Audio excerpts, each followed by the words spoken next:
Well, BklynMenace, thank you for coming on the show. We don't have guests on too often. We had a guest last time, but we wanted to bring you on because you're an awesome member of the community. You've been doing spotlight videos for us. I want to know, why did you buy an iiRcade? What made you go out and pick up that beautiful Dragon Slayer cat behind you?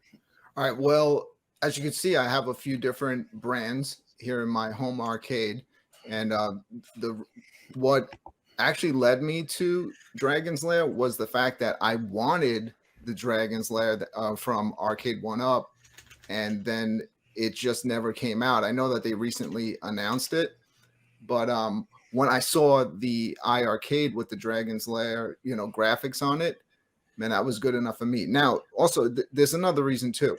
As you can see, my space is limited. A lot of you guys have these huge arcades where you could, have a bunch of different cabinets in there for different games. When you're thinking about space, the iiRcade is such a great choice. And right. And here's the other thing about the iiRcade. Every Friday is exciting. It's like something new. You know what I mean? It's yeah.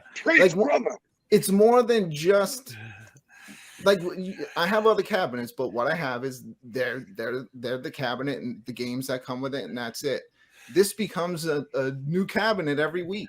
Yeah. And you also become part of a community. I like the whole thing.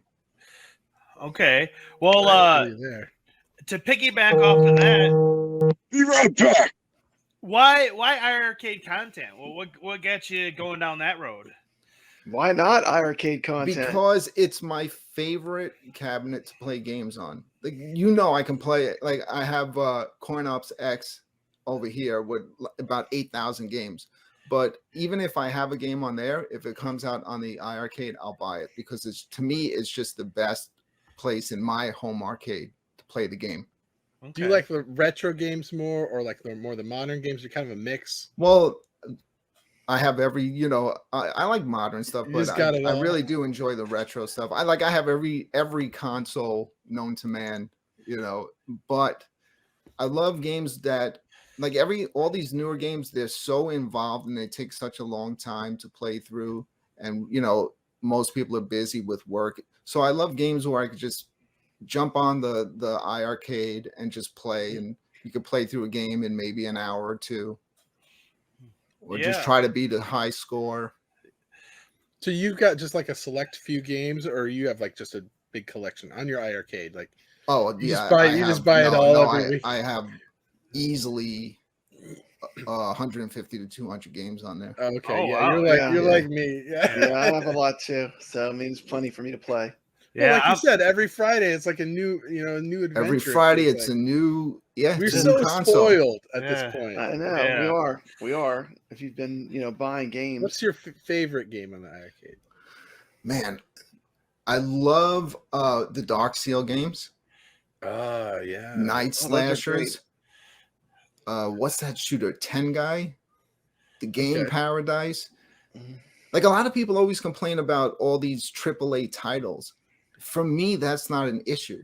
I can play the AAA titles anywhere. I like the hidden gems. These games that I find, I'm like, why did I never hear of this game? Why did I never play this game before? Preach, brother. I mean, and that's the thing. Even for me, like, sitting, I have a whole arcade here. But, as much as I love all the games in here, and I don't want to get rid of any of them, if you play the same ones over and over again, no matter how much you like it, it does get a little like, oh, okay, I can only play Mortal Kombat so many times, I can only play Pac-Man so many times. But, getting the new games every week is a fun bonus. And then there are games that, because you maybe don't have such a nostalgia for, it's almost like a brand new experience. Yeah, I agree too. When you get games like Truxton or In the Hunt, or an arcade game that's a real obscure classic like Tropical Angel, I mean, that's one of the things that really draws me to iiRcade. Hey, sorry about that. I had to get the door. You didn't mean the pizza man. I can't be on stream with the pizza man. Calls your cell phone and makes it buzz too. Apparently, I don't know. Oh no, they was letting me know that the pizza man's there. I'm on the other side of the house. Oh, he's got a big ass house. I don't know. I've seen the Yes, basement. sir. Sorry about We've seen that. his arcade. I mean, come on. We've seen his arcade. We've Yes, seen his It's arcade. just for him though. It's just for him. We've made that. So BklynMenace, you talked about getting footage for the game and everything. Why don't you talk about some of your background in editing and YouTube and stuff? Yeah, well, I've been on YouTube pretty much since it started, and I just like edit little videos and stuff like that. I actually started out. Remember Fraps from like many years ago? Yes. So yeah. I edited like Doom 3, and I edited Oh the my game gosh. from beginning to end and turned it into like a movie. So I kept playing the game, make sure I would get like the best visuals, and I got into doing stuff like that. Yeah, I've been an editor. I do a lot of editing for different YouTube channels like countdowns, and I do some graphics for channels and things like that.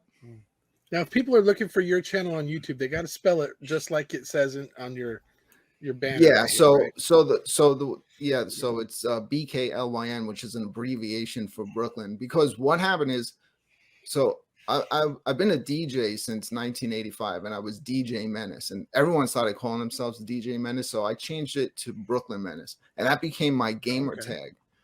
And I had to make the abbreviation because, so if you spell out fully BklynMenace and try to put that in a game, well, my name became Brooklyn Men. So I had to abbreviate to stop that from happening. You don't want that. Oh my goodness. I can only imagine. Whoa. I don't know what So there was no like deep thought into it. It's I just didn't want to be Brooklyn Men when I was playing an RPG game. Yeah, you'd attract some interesting characters by doing that. I Yeah. mean, you hang out you do convention stuff all the time, right? Or like actually I do like the Gathering of the Juggalos. I go there usually every year, and I do documentary videos there. I do live streams. I'll be doing my first gaming live stream on April 2nd from the Game Swap. The Game Chasers are going to be there, and the Angry Video Game Nerds going to be there. They're doing a panel. Oh, cool. They're also going to have a double feature of both of their movies, which I've been looking forward to see, the Game Chasers movie especially. And it's going to be throughout the whole day. I guess there's going to be a bunch of vendors there, and they're going to have like arcades. They're going to have people competing against each other in games. So I'll be out there, man, and I'll be live streaming the whole time. This is all going to be live on your channel then? I'm going to be doing, this is my channel. My channel, like if you look back, you're going to see a lot of the stuff I've done. I have a totally another channel that pretty much runs 7 days a week, whether I'm on it or not. It's outside of the gaming community, but I've rebranded my channel, from Gotcha. Yeah, to do the more of the retro arcade stuff, which I love. I think a lot of us that have been on YouTube for more than a few years have gone through some kind of rebranding in one way or another. Yeah. The biggest challenge for me, actually, once I rebranded, is not cursing. So that's like. We're still working on CT on that. Occasionally, they got me on the leash over here. I can't say nothing. Sometimes I get lucky. Sometimes they let it slide. You go check out his channel. He'll repost the same videos, a little bit more adult on his channel, but yeah. It's all right. Well, guys, but I'm challenging myself though. Hey, thanks for watching. And don't forget, we got the iiRcadians merch store. If you want to take a little piece of the show with you, you can get it right here. Enjoy.